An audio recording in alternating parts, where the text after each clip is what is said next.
Welcome to Bridging the Gap, where we seek to bridge the gap between therapists, clients, and what actually happens during therapy. Hosted by a licensed mental health clinician, we explore the intersection of the human and clinical side of what this whole therapy thing really is.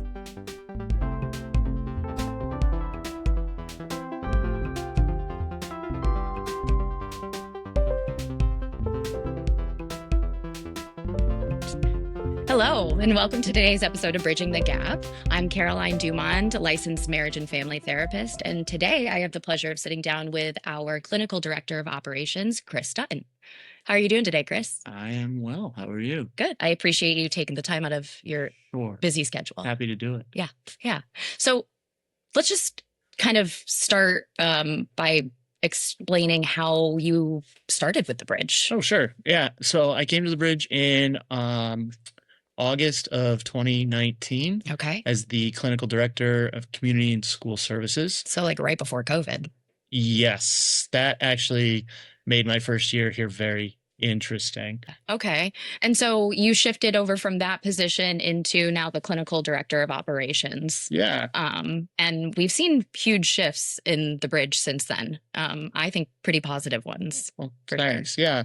Yeah. So my role here is to really make sure that we're delivering high quality services and ensuring that, the counseling centers, are successful. Yeah. And success means a lot of different things. From an operations standpoint, I'm spending a lot more time looking at our, financials than I necessarily do as a clinical director. Mm-hmm. But I also really recognize the fact that it doesn't matter how good our quote unquote bottom line is if our clinical services aren't what they need to be. They feed each other. They absolutely do. We kind of think about the way our sort of fiscal responsibilities to the agency interact with our clinical excellence and try to keep that feedback loop healthy. Yeah. One of the big questions that it actually came up a few different times is how do we at the Bridge match our client to the therapist that's going to be hopefully potentially right for them? Yeah. Not an easy question. No, it's not an easy question. It's a little bit of a matrix, right? Yeah. The first thing that happens is, somebody will call or email. I'm real big on emphasizing that our front desk is staffed by Heather. Yes. And I think it's a really important thing because she almost always answers the phone. MVP, that one. She's special, and is always really focused on ensuring that she gets people in as quickly as possible. She's got an uncanny ability to hold the sort of entire schedule, at least the framework of it, in her head. Sure. I don't know how she does that. Sure.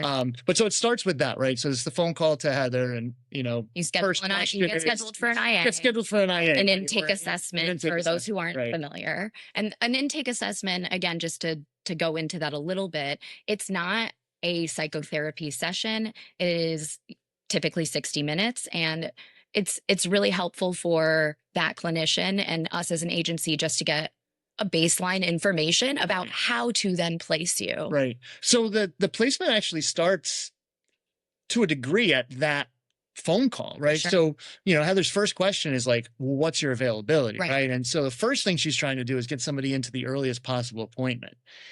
That said, a lot of times folks have, maybe they found out about a certain therapist that they're really interested in. Right. Looking at the website and stuff like that. Right. Or there's a certain issue that, they have that they want to, they might match with somebody a little bit better. And, Heather has sort of a high level view of who works with who best and will do the best she can to get that even initial assessment with somebody that, can kind of work with the client ongoing. Is going to be the best fit. Right. That said, sometimes it's more important to get somebody in for the assessment first. Yes. And then move forward. And so the initial assessment is not always the person that they're going to match with.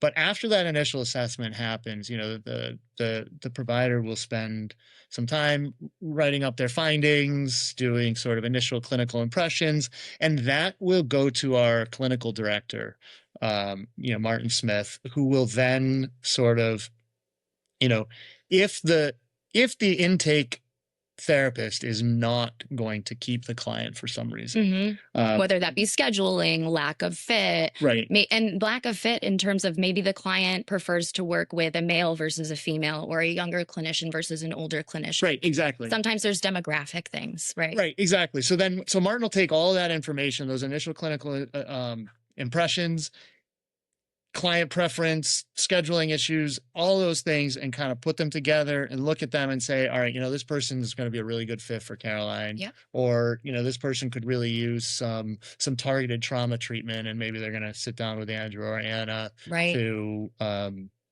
do their sort of specialized work. Or maybe a young client could really benefit from play therapy, or something like that. And and Martin knows everybody very well and their strengths. Between Martin and Heather, having a temperature gauge on what our different clinicians offer, the different approaches, all the different modalities, the different specialties. Exactly. And that's honestly one of the beautiful parts about working at the Bridge and in an agency in general, because you do have a gamut of different approaches and modalities. Yeah, absolutely. And the reality is, sometimes despite our best efforts, it's not a good fit. Yes. Right? And that's fully okay. And that's absolutely okay. And it's welcomed.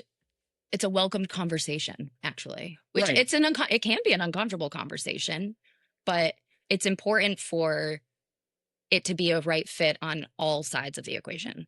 Yeah. And when it's not a good fit for whatever reason, and usually the fit ends up being about, I don't know, maybe the disparity in age is too different, or maybe somebody's approach is very formal and they're looking for more informal, or vice versa. Yeah. But when it's not a good fit, we are very open to trying to make that work. That said, I also think, as a clinician,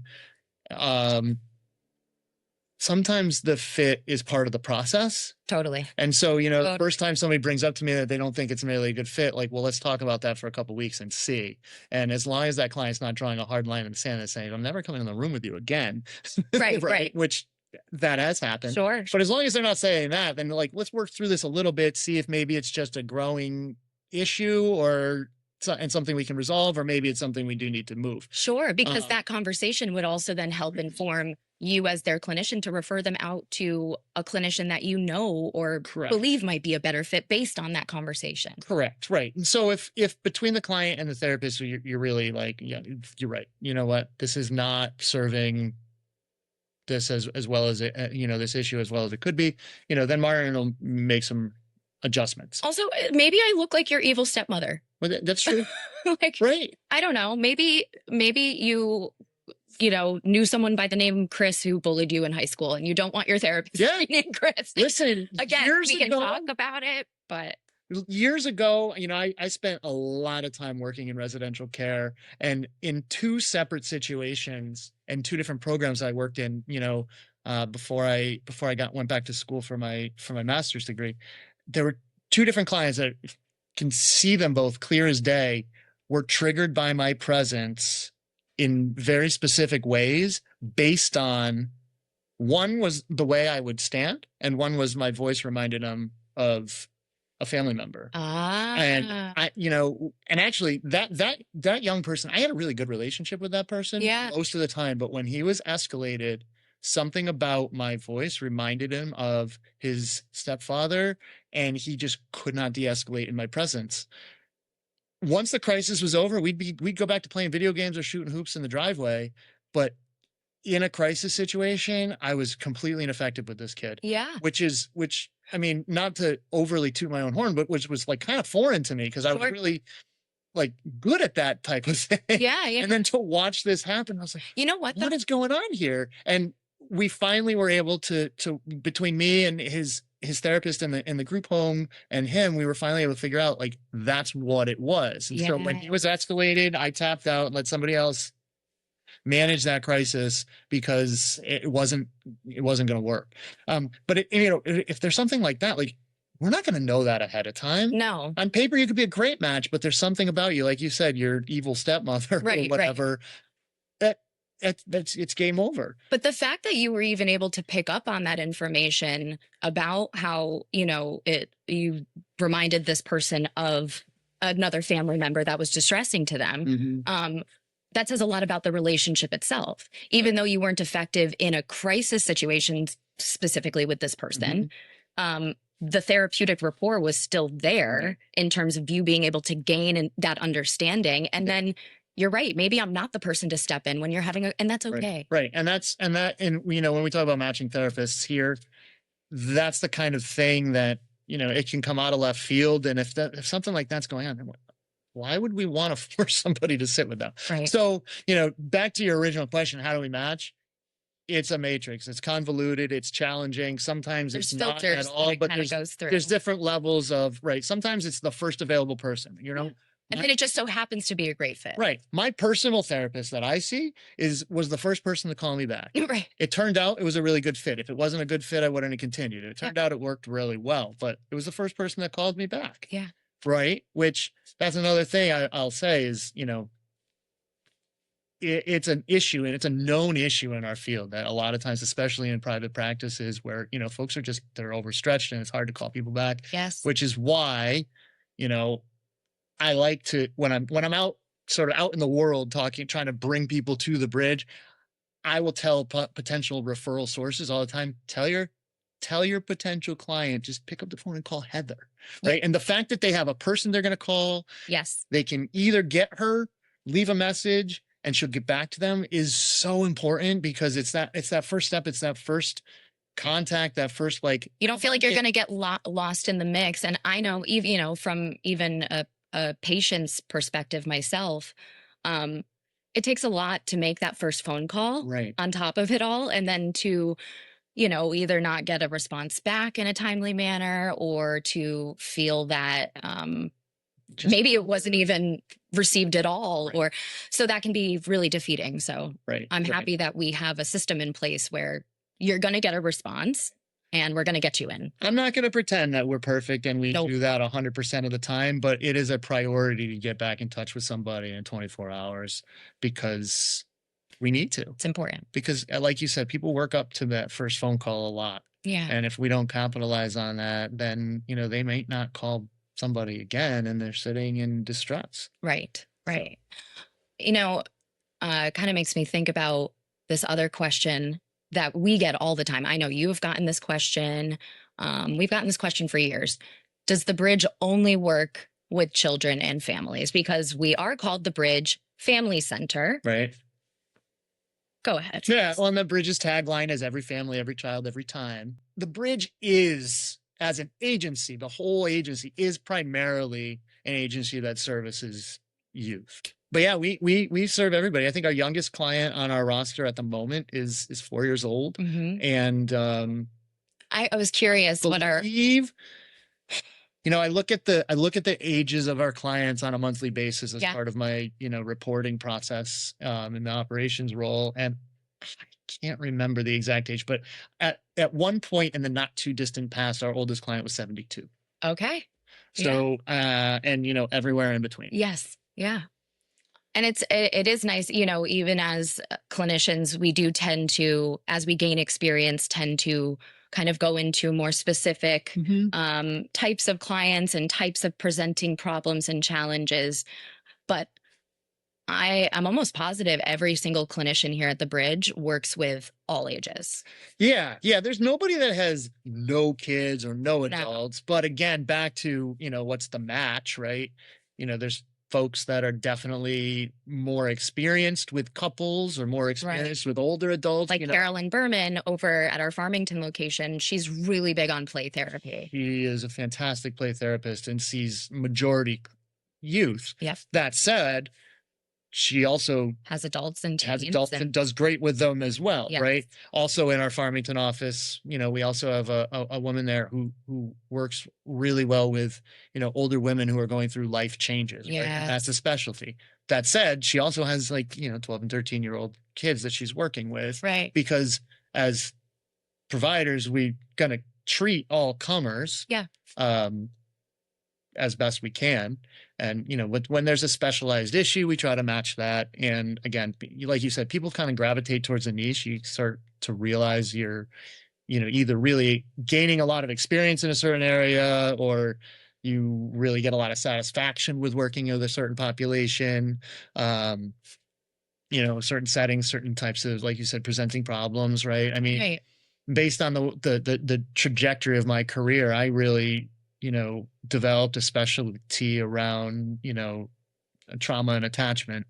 For some people, they don't want to touch trauma and attachment in therapy at all. Right. Right. For me, it's like, well, let's get down and dirty. What's happening? Sure. Let's get to the root of why this is happening. Right. And that's another reason why sometimes not everybody's the right fit. Right. Some people come to therapy and they want to talk about the symptom that's happening, and they want that relief from that symptom, and they want that relief as fast as possible. Yes. Some people want to excavate the past. I'm a better therapist for somebody that wants to excavate the past. Right. Right. Right. Other people are very solution focused and very like, this is what's happening. Let's treat that. Let's figure it out. It's highly come back in 6 months if it reemerges. Yeah, right. Right. And then there's more, therapist or client led therapists. You come in and I'll help guide, but it's really about your journey, what you want to uncover and discover about yourself. And what do you think is and is not working in your life has nothing to do with an outsider's. Right. I mean, yeah, that's just part of some of that is just part of the treatment planning process, right? I remember very early in the clinical part of my career, I had a clinical supervision session before a session that I was with a client that I really did not have a firm grasp on what I was doing with this client. And I remember in that supervision session with my clinical director at that point, I said something to the effect of like, I really just don't know what I'm going to do or what I want to do in session with this guy today. And he said to me, what does it matter what you want to do? What does he want to work on? I went, oh, whoa. Okay. You're right. Because it's a joint process, right? I mean, even if it's client led, it's always going to be a joint process. Absolutely. Right? The treatment planning process is, where do you want to see yourself? What do you want to accomplish? Because what do you want to relieve? Yeah. How much do you want me to dictate it? Right. Sure. I mean, that said, even in a client led situation, like you're talking about, the therapist still has to have the treatment plan in the back of their head. Absolutely. Like, what are the goals? Right. Keep us on track. It's like the bumpers when you're bowling. Yeah. Yeah. Right. Absolutely. I don't know about you. No, I'm not a very good bowler, so bumpers would be helpful. But yeah, I mean, to me, the treatment plan is sort of like the map, or like the anchor kind of. Yeah. Wait, what are we doing here? Right. Okay, and come back. You for not only the clinician, but for also the client, right? Because especially a longer term client, you're coming in, maybe week after week or even bi-weekly. And sometimes the plot can get a little lost because life is just complex and confusing. But even for the client and therapist to have a conversation about, how are you feeling about your treatment process right now? What were your original expectations, and how are you feeling that our work has or has not met those expectations? That's why the treatment planning process over time even is so well. Right. I mean, good way to check in. It's easy, I think, to get lost in the issue of the week type of therapy, and there's nothing inherently wrong with processing how your week went. But again, I think it's our job as the therapist to try to tie that back into, well, what are you actually trying to accomplish? Okay, so we've been talking about X, Y, and Z. You brought this issue that you wanted to talk about. How does that fit with what we're talking about? Yeah. And it's our job to kind of bring those things back together and help the client see that from a different perspective, right? And kind of see like, all right, well, I'm all bent out of shape about this issue that's happening. I see where it fits into the larger thing. Can I think about this differently? That alone is progress. Yes. Right. And, I personally, awareness, as a therapist, get caught too much sometimes in, well, I got to move the needle. But honestly, sometimes that move of the needle is just having a slightly different perspective on this issue that I brought to therapy. Definitely. Right. I mean, it happens to me in my own therapeutic process, and it happens to me when I do clinical work, right? And sometimes when we put so much pressure as either the patient or the clinician to move the needle and to make progress, it's actually degenerative to the Yeah, right. to the Right. Well, I mean, and that can sometimes contribute to the feeling of like, well, maybe this isn't the right fit for me. Right. I know that comes up a lot for clinicians when, especially working with children, and parents will come in and say, and understandably, my child's been in therapy now for 3 months. Maybe we're at a treatment plan review, and I haven't really seen much of an improvement or much of a difference. And then sometimes, I don't know, I'm sure you've gotten the question in the past, well, do you have kids? Mm. How, Yeah. oh, well, if you don't have kids or you do have kids, if you don't have kids, how are you going to help me be a Right. better parent? And that's a question that I think almost every single therapist will come into contact with throughout their career. Yeah. And I know you've been on both sides of the coin, yeah. pre-kids, post-kids. You know, I've done actually very little direct clinical work since I became a parent. Okay. But I will say, you know, being a parent is probably one of the most humbling experiences, especially as someone who, you know, on paper, for me, parenting should be a piece of cake, right? I've been taking care of children, you know, mostly other people's children, but taking care of children in various settings literally since I was 15 years old, right? Like, not your first rodeo. It's not. And, you know, and it's funny, you know, I kind of poke fun at myself a little bit and the process of it, but like, you know, I think I can count on one hand the number of times that I legitimately lost my patience with someone else's child in 30 years. We only see them for 45 minutes once a week. Well, no, but even in residential settings, I mean, there were times where I was really frustrated, but like to actually show that I was losing my patience, it's easy to do when you're not emotionally invested the way that you are with your own child. Oh my Lord. To actually answer the question, does it matter? I mean, yes and no. It's a perspective thing. Sure. Can a therapist who does not have children help a family, or even a therapist who maybe hasn't ever been married before? Can they do couples work? Yes. Yeah. I mean, well, I would certainly hope so, because the majority of my work happened prior to having children. Yeah. Right. Yeah. But I mean, the answer is yes, absolutely. Right. I mean, a therapist that's had X number of years of school, X number of years of experience treating certain issues, helping families to navigate, learning, studying, experiencing, having their own experiences, etc. Right. But, you know, there's definitely a level of wisdom. Sure. Actual real life lived experience that can benefit a therapist. Totally. But there's a difference between I've experienced this and I have expertise in this, right? And if you can combine those two, well, right, sure, then that's magic, right? But you know, to maybe put someone's mind at ease, right? If somebody, you know, I don't know, rewind 15 years, you know, and I'm sitting down with a family and, you know, they don't like the feedback I'm giving, or they think the suggestion I'm making is, you know, out of left field or whatever. And so at some point the question, or maybe it's not even a adversarial thing. Maybe it's just a getting to know you. Do you have kids? Yeah. Right. You know, or if you don't have kids, then how do you, I mean, you're right. It is challenging to understand how I could be helpful. But the reality is I've got a lot of expertise. I've got a lot of training, and it is different, but also I'm not in your home. Right. And so, you know, the other side to that question is, so what if I have kids? I don't have your kid.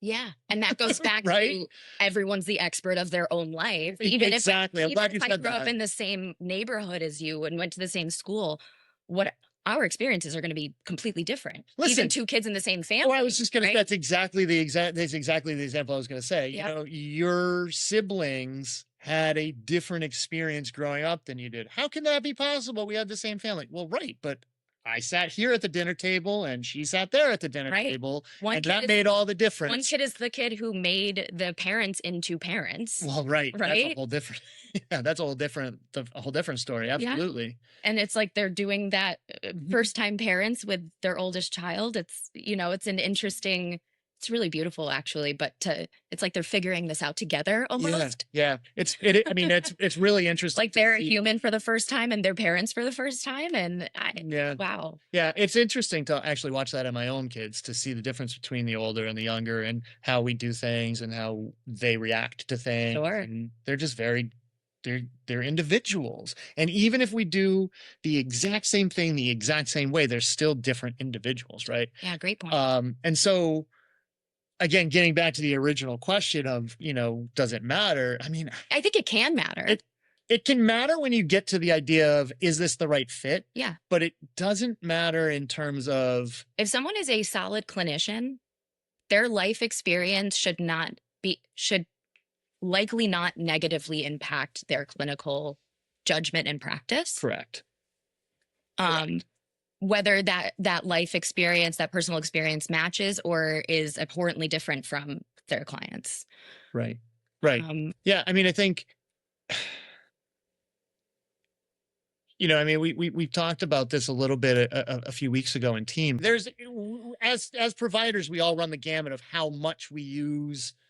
I mean, just self-disclosure is right. I mean, we all use ourselves. That's our most important tool, right? Yeah. But how we use ourselves and what we share and what we don't share varies by training, by modality, by client need, by whatever, right? Like, you know, I mean, I think the sort of the best practice is, you know, what, if I'm going to self-disclose, how does this benefit the client? Right. It's never for us as not for me. No, this isn't my work. Right. This is your work, but I might share this, right? Or I might share that in order to inform our work. Or I might take 17 of my own experiences mixed with 13 of my clients' experiences and merge them into one narrative story that I might share with a client. Yes. That's still just as useful as my own personal experience, but I'm pulling all of this together. And that's where the level of expertise and training comes in being able to meet your client where you are, right? Absolutely. But I mean, I recognize that this is a very imperfect analogy, but the reality is I don't need my, I don't know, cancer doctor to have gone through chemotherapy to trust their recommendation. I don't need my dentist to have also had a root canal to trust their capacity to give me a root canal. Right. Yeah. Right. That said, I'd like to know how many root canals they gave me or they've done. Yeah. Yes, yeah. Maybe I don't want to be their first one. Right.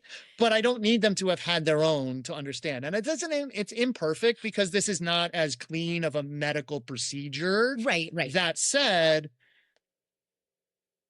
human behavior is not scientific, but it is pretty patterned.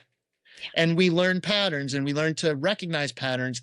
And the majority of what I'm doing as a provider is reflecting back to you what you're telling me with a spin. And I don't mean to have lived what you lived to help you reflect on your own life. And actually, you know what? Absolutely. And the other side of that coin, having a therapist that maybe experienced almost even exactly what you've gone through, that could be a detriment. Well, there's an awful lot of countertransference Exactly. involved with something like that, you know, countertransference isn't inherently bad, but it can certainly be a roadblock. And for people that don't know, Chris, for our audience, the transference, countertransference.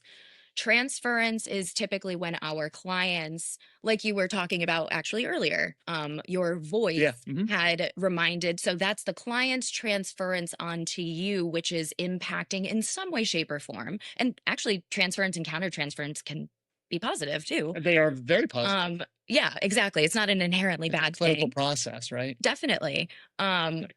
So it actually can be helpful if a clinician hasn't necessarily gone through your exact situation, because it's helpful to have a new set of eyes, someone who is farther removed, Mhm. but who again is going to bring in their clinical expertise, their training, and their experience. Right. Right. And I mean, countertransference can be really instructive, right?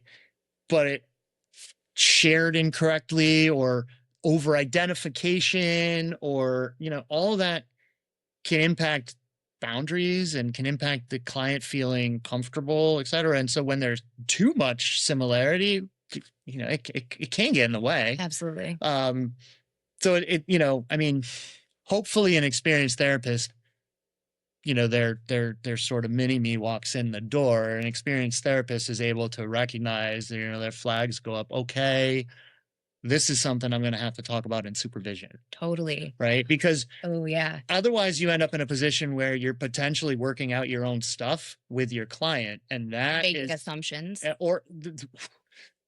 Yeah. Oh, I went through exactly that same thing, so I know how you feel. The assumption piece is really, I mean, listen, we all make assumptions and we all make judgments. That's part of how human beings sort of discern the world, right? But we have to be aware of But one, we got to be aware of them. Two, we got to recognize if they're coming from a place of bias. And three, we don't necessarily share those assumptions with the person we're working with. And that's why it's important to remain curious. Right. Right. And why it's important for even somebody who's been doing this work for, a million years and is fully licensed and independent to have a clinical supervisor. Sure. Right. And, that's one of the benefits of working in an agency setting, is that we've got other therapists to bounce off of. But at the end of the day, it's important for a clinical provider to have a clinical person to sit down with periodically. Let's make sure I'm on the right. A growing therapist needs that on a weekly basis. Maybe if you're more experienced, you need it on a monthly basis. But I mean, I look forward to being able to work this stuff out. Yeah. Because discover new lenses. Right. And to realize, like, where am I bringing too much of my own crap into this session? It allows you to zoom out. Yeah. And like work it out. And I mean, let's be clear, supervision is not therapy. Right. I mean, I've said it can feel like that sometimes. Like. I've said as a clinical supervisor, and had said to me, in my own supervision, that's a conversation for your therapist. Yeah. How is it affecting you here? Yes. Right. Totally. And bringing that in, and that feedback loop is so important, especially when there's somebody that you might over-identify with. Right. Because, I mean, they don't even over-identify, just identify, period. Right. Definitely. But I mean, this comes up all the time. You see, especially if you work, for me, it's especially when I work with youth, especially when I work with, adolescents, which is sort of like my favorite client to work with. I love working with adolescents, but it's so easy to see myself in anyone, even if there's not a lot on paper in common. Like, you just pull out. And it would be really easy to then just say, like, oh, I remember what that was like. Do this. No, that's not therapy. Instead, what you do is you go, oh, I remember what that was like. What did I need? Okay. All right. How do I be what this kid needs? Right. What do they need in this situation? Therapy is not advice where they are. No, it's certainly not. A lot of times people want advice. Yes. And, how you answer that question depends on who you are and who your client is in your relationship. Absolutely. My go-to is often, well, what would you tell somebody in this situation? Yeah. Yeah. Give yourself the advice. I mean, it's not to say that we don't ever weigh in. Of course. Right. But, Definitely. But I work with one person in clinical supervision, and we were just talking about someone who's, very likely facing a very life-changing decision coming up. And he's like, he's going to want me to make this. And I was like, well, listen, you reflect back, you talk with them. And then here's a tool that I've used to help clients make decisions. And we looked at the tool together, and we haven't had a supervision session since. So I don't know if they've done that yet or on the road or whatever, but no, we can't make that decision. Right. Absolutely not. I mean, I might see clear as, what's that show? Shrinking. Isn't that the whole plot point of that? Is he's just like has terrible boundaries and is giving everybody direct. I mean, doesn't he get beat up over it at some point? Really right? quick, for anyone who has not seen the show Shrinking on Apple TV, it is top notch. Harrison Ford, Jason Segel. It's awesome. It's also not what you should expect in a therapy session. Yes, if you want, I could teach a whole codes of ethics class on what not to do based off of that show. Correct, right? But to return to the serious point of it is like, I absolutely cannot make this decision for you, will not make this decision for you. And it's not going to benefit you for me to make that decision for you. Right. Because even if I did and it was the right choice, fast forward 2 years and you're faced with a similar decision and I'm not here, who's making the decision? The decision itself is less important than the decision-making process. My job is to help you learn how to make a decision. Right. Not to make the decision. Not to decide. This decision may be the most important decision in your life. And so I'm not going to say that the process is more important than the decision. Mm-hmm. But if I'm trying to help you learn how to, I don't want to say be a better human, because that's not what we're due, but be able to make decisions again in the future, then your point is absolutely right. Sure. The process is, but when we're talking about, leaving the home or changing jobs or whatever, I mean, those are really life-changing decisions, right? I'm not going to say the process is more important than that, but in the service of helping a client to grow and develop as a human so that they can then make more decisions in the future, then yeah, absolutely. The process is very important. Right. And sometimes you use a tool and sometimes you use your emotions and sometimes you use both. Or silence. I mean, right. Let's sit with this for a second, right? Absolutely. I'm dying to ask you this question. What's that? We're looking back, now that you're a parent, was there anything that you did say to a parent as a clinician that now you, after being a parent, you're like, I mean, my God. Yes. Yes. Millions of things. I mean, I don't even know how to pinpoint one. Yeah. The biggest one, I mean, this is probably my mind pulling many different conversations into one memory, but I specifically remember, I worked in a really, really, really intensive residential setting for a long time. And I remember early on working with, preparing to discharge a client with, we're not talking about a client with like some anxiety and depression. We're talking like significant mental health issues that play out in really big, dangerous behavior. Sure. Right. And, parents getting close to discharge. I mean, of course they want their kid home. I mean, I can't imagine. I mean, we had kids in this program for months and months and months sometimes. And I especially now as a parent, like wrapping my head around not being under the same roof as my kid for that length of time is mind-blowing. So that alone answers your question, right? Sure does. But anyways, as parents are working with me, getting closer to time to discharge and have their kid come home, and regardless of the progress that's been made, and I mean, and sometimes very dramatic progress made, getting very nervous about what is it going to be like to have them back in the room or back in the home. And maybe there's a younger sibling and they're worried about violent situations, right? And well, you just have to supervise closely. Just this morning, get the kids set up at the breakfast table. So you got them both. They got their Cheerios and milk. They're ready to go. They're both eating. They're sitting a reasonable amount of distance away from the table. And I step out of the dining room into the kitchen to grab my own plate. And literally in the 30 seconds that I'm out of the room, I don't even know what happened, but there's Cheerios on the floor and somebody's yelling. What happened? I don't know. Chris, you should have I want to go close back in time and slap myself and say, how dare you say supervise more closely, right? Like that's just a ridiculous scenario. And maybe that's a place where, to answer your question about, does it matter if you've ever, maybe I would have, the feedback is still true. We still have to figure out how to supervise, create safe situations, bring somebody with you into the room. I mean, all of those things are still valid. I would have said it a very different way. Right. Knowing what I know now in the very humbling experience of being a parent, right? Sure. because come on, right? Like, I mean, I said 30 seconds. It was probably 7 seconds before, right. like, and honestly, the biggest, even if I was in the room, it probably still would have happened because kids are kids, right? But yeah, so of course there's things I would do differently or would have said differently. And at the end of the day, like, I mean, I helped some families overcome a lot.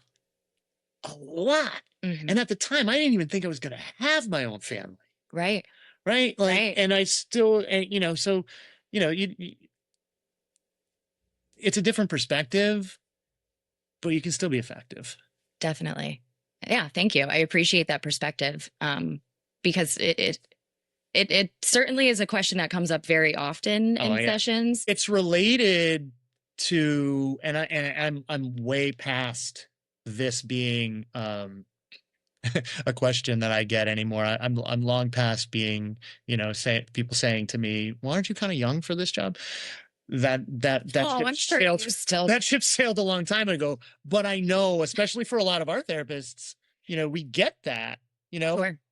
You're 26 years old soaking wet. How are you going to tell me anything? Well, you're right. Which is why you're the expert in your own life. I'm going to hold up a mirror. I'm going to ask you questions and we're going to reflect together. Right. And let's not mitigate the importance of fresh eyes. Well, correct. Right. Like, exactly. I mean, that's why anybody calls anybody for advice. Yeah. Right. And again, well, there's the advice word, right? We're not doing advice, but you call somebody to say, hey, what's your thoughts on this? You're not right. If you were calling to get advice about annuities, you're not going to call your 15-year-old nephew. You're probably going to call your uncle who works with investments. Sure. Sure. But that said, if you're trying to make a business decision and, you know, maybe you do run it by your 15-year-old because they're in touch with the culture. 1000%. Right. And because they have a unique perspective. It's not going to be the only opinion you take, probably, but you know, I mean, you know, in some ways, maybe we're undermining our point of it doesn't really matter. But I think if I think about it a little closer, it's not undermining; it's actually honing it in and saying it doesn't matter the therapist's specific life experience; it matters the fit. And how are they utilizing? How are they using their experiences? But what's the fit?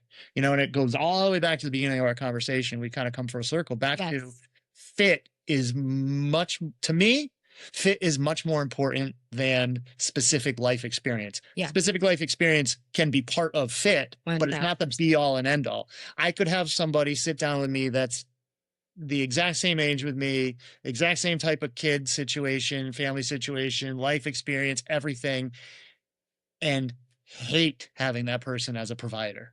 Sure. Right? I mean, because again, we just don't jive. Our personalities are different, styles are different. And we know that research shows the therapeutic relationship is the biggest determinant of outcomes of therapy. The therapeutic relationship is more important than the intervention. Yeah. I mean, 1000%. God, when I heard that for the first time, I was like, no way. And then you like read, and I'm not the type of person that has like research in my head that can quote like who said what. Right. But I've read it and it's true. I mean, modality and intervention is important. It doesn't, well, I'm not going to say that we just throw all that out the window, but that therapeutic a little later though is way more important. You can't get to the intervention if you don't have a rapport. Can't put the cart before the horse. No. I mean, you can, but it doesn't work. No, often very not. well. Often not. Yeah. Oh. It works if you're going in one straight line, sure, right? You put the cart in front of the horse, and the horse can push the cart. I have no idea what this metaphor is going.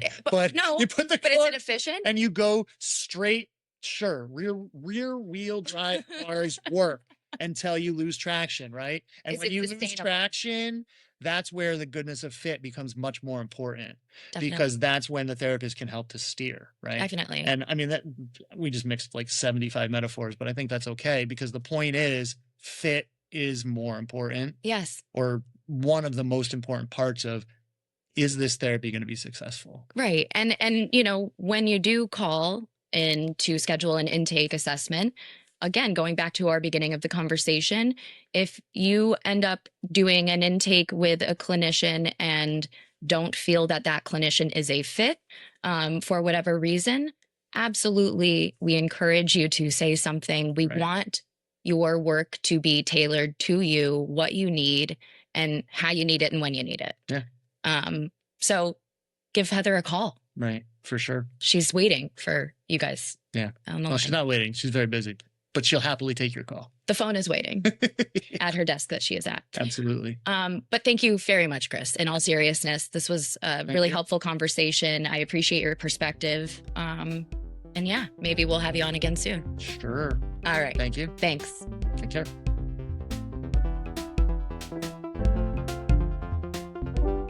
Thanks again for listening to Bridging the Gap. We're glad you joined us as we explore the space between the clinical and the human side of therapy. Be sure to subscribe, share this episode, and until next time, keep bridging the gap between where you are and where healing begins. If you or someone you know in Connecticut is seeking counseling services, visit www.bridgefamilycenter.org or call 860-313-1119 to schedule an appointment.